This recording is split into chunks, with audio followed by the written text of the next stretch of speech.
Hey y'all, welcome back to another week of What's for Dinner. So as I've mentioned in the past, a lot of times I do cook our dinner around lunchtime because of Josh's work schedule, but I hadn't made it to the grocery store by this point, so I just had to kind of throw something together real quick, and I figured that I could just throw in this bonus clip and show you all 2 meals for Monday. So I guess this is our lunch. So here's my plate. I'm just having a bunch of leftovers. So we have some baked beans, mixed veggies, the rest of that pineapple chicken from last week, as well as some coleslaw on top. Here are the kids' plates. They have some fish sticks, waffle fries, a mozzarella cheese stick, as well as a cup of mandarin oranges. And then Josh has some waffle fries and fish sticks as well. And then back here, I gave him the option to turn that into tacos if he wanted to. So he has some cheese, tartar sauce, tortillas, and the rest of that coleslaw. So after we finished up dinner, I headed to the grocery store, and then several hours later, boom, it is dinner time. So I'm making Laura Vitale's crispy broccoli pasta. I'm going to leave a link to her video down in my description box where she is going to explain it way better than what I'm about to. But for the ingredients, I have some garlic,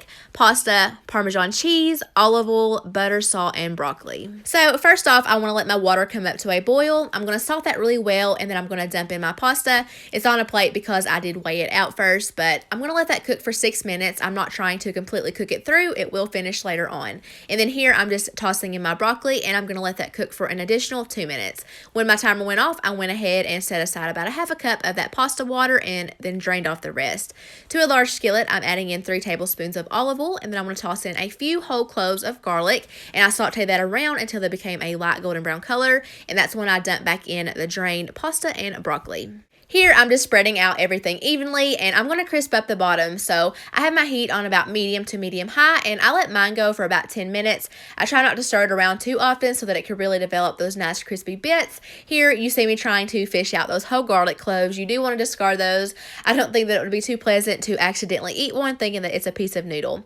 But after I got it crisped up to my liking, I added back in that reserved pasta water, as well as about a tablespoon of butter, and I'm just going to stir that around really well. And then now for the best part, I'm going to be grating some fresh Parmesan cheese over the top.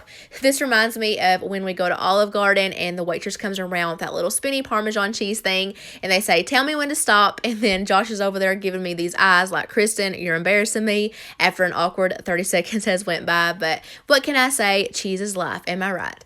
But I just let that melt into the pasta, and that is it. Pretty easy. Here is my bowl, and this was so good. Even though it was a pasta dish, I felt kind of healthy eating it because it wasn't coated in like a heavy sauce. It was actually pretty light, and the flavors were amazing. The best part about it, my 2-year-old son loved this. I can never get him to eat broccoli, but he ate a huge serving of this, so I will definitely be making it again.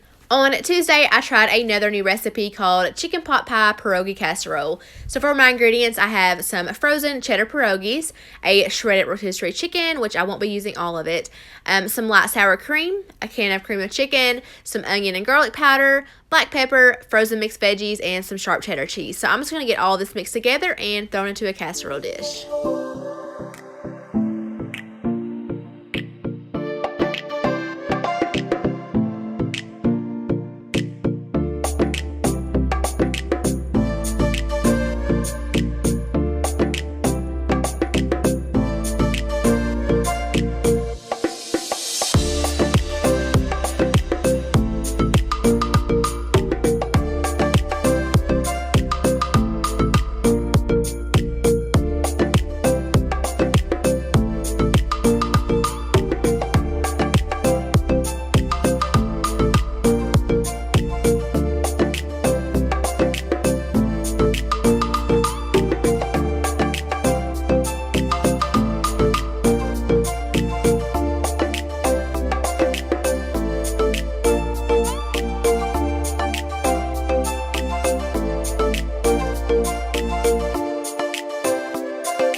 topped mine with plenty of extra black pepper, and I served it with a crescent roll on the side, or you could do biscuits. This was delicious. For sure, another favorite to add to the list. I had never had pierogies before this meal, and I have been missing out. This was just so different, and as always, there will be a link to this recipe down in my description box.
Wednesday was breakfast for dinner, which is always a favorite. So here is Josh's plate. He has 2 bacon biscuits with some scrambled eggs and 2 hash browns. I'm just having some bacon and eggs with avocado toast and that smoothie that you guys saw me make.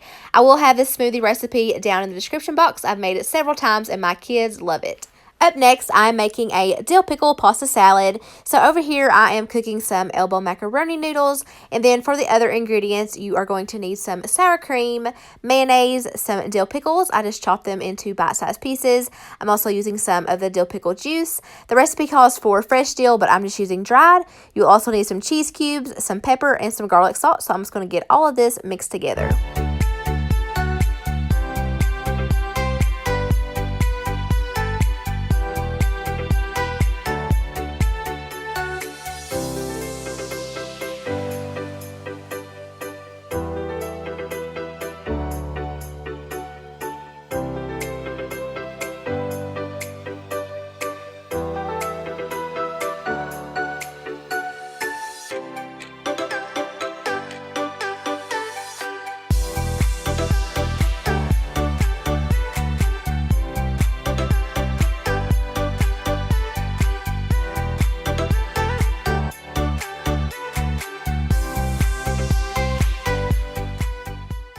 Now I'm just going to cover my bowl and I'm going to let that sit in my fridge for a few hours before I go to serve it. So to go along with that, I'm making some Cuban sandwiches. So over here I had some of this pulled pork in my freezer that I previously made.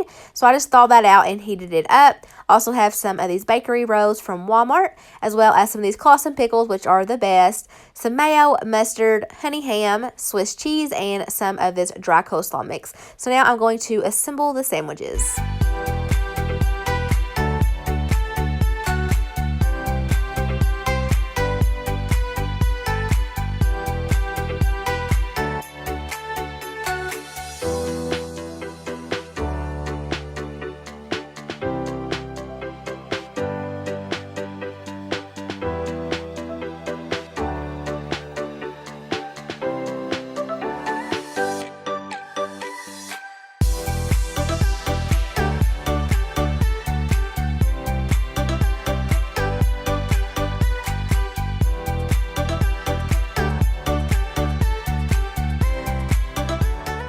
Normally, I would cook these in my panini press, but I could not get that thing clean enough to my liking, so I just said forget it, and I went ahead and moved it on over to my skillet, and I cooked it in some butter like I would a grilled cheese. I love Cuban sandwiches. I know that I've shared them a couple of times on my channel. Sometimes if I have leftover sliced pork or just any pork really, I'll use that instead of the shredded barbecue one, and sometimes I'll switch up the bread. And then that dill pickle pasta salad was absolutely amazing. I'm so glad that I tried that recipe. I'm going to be making it for all the summer get-togethers. On Friday, we had Cobb salads, and I just wanted to show that you can make hard-boiled eggs in your air fryer. I just placed them in my basket, and I cooked them at 260 degrees for 15 minutes. When the timer goes off, I dunk those into an ice bath, and I let those sit for about 5 to 10 minutes, and they crack perfectly every single time. So let's assemble the salad. So we have our iceberg lettuce, shredded cheese, diced tomato, diced hard-boiled eggs, some diced honey ham, the rest of that leftover rotisserie chicken, some bacon bits, and some croutons, and that is my fully loaded down salad. Absolutely delicious. I ended up drizzling that with some ranch. I have been loving salads here lately, and plus they make dinner time so easy. So let me know down in the comments what is your favorite combination for salads, and maybe it'll be featured in one of my What's for Dinner videos. On Saturday, I made some steak and potato full packets. I'm going to go ahead and apologize for any background noise. My son is playing right next to me, but I just laid down a large piece of tinfoil, drizzled it with some olive oil and a small pat of butter. Here I'm laying down some russet potatoes that I have peeled and chopped into small pieces. The smaller the pieces, the faster it will cook. So I'm just seasoning that with some salt and black pepper, and then I'm going to be adding in some minced garlic. This week was my first time ever using a freshly minced garlic. I've always just used the garlic in a jar, which that's good too, but I have really been loving this fresh garlic, and I'm glad that I finally gave it a try. It wasn't near as hard as I thought it would be.